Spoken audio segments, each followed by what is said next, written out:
Our story begins with the city of Mecca. It is said that when Adam and Eve were first expelled from paradise, the two were separated, with Eve having landed near the city of Mecca and Adam having landed somewhere in the Far East.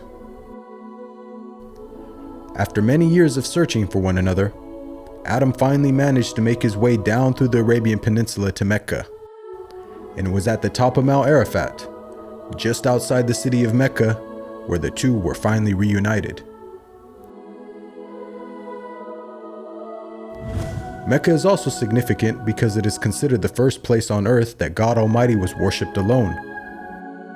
And so, it was at that very spot that Abraham and his son Ishmael built the first house of worship for God.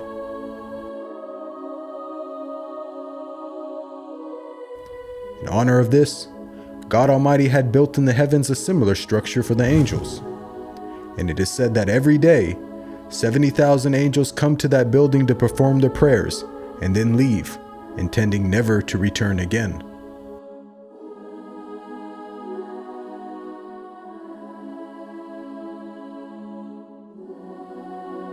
When Abraham and Ishmael had finished building the sacred house, there was still one brick that had to be put in its place.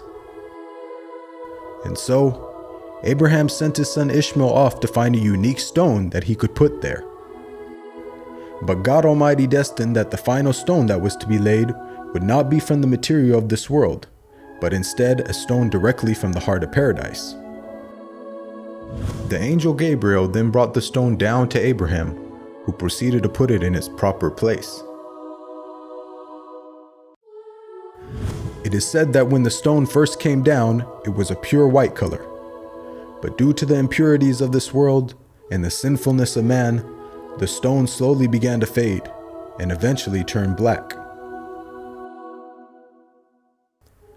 As time passed, the city began to develop, with the people of Mecca remaining upon pure monotheism, worshiping one God alone.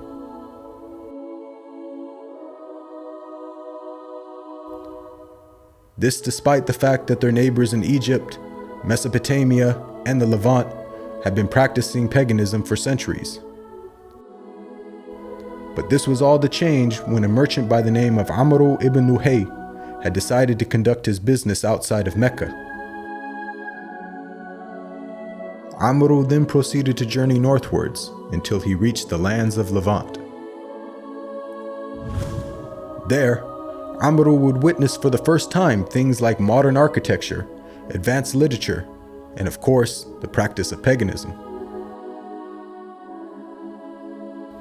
Amr was so impressed by all that he had seen that before leaving, he asked if he could take one of the idols back home with him.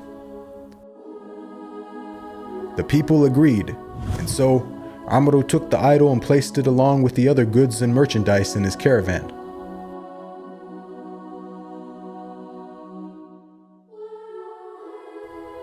He then set out southwards, back towards the city of Mecca. When Amr arrived back home, he immediately took the idol and placed it right in front of the sacred house. He then proceeded to tell the people that this was now going to be the god that they worship. Sadly, this concept faced little, if no resistance. And as time passed, the people began to worship more and more different idols, until it is said by the end of the 6th century, there were over 360 different idols surrounding the sacred house in Mecca.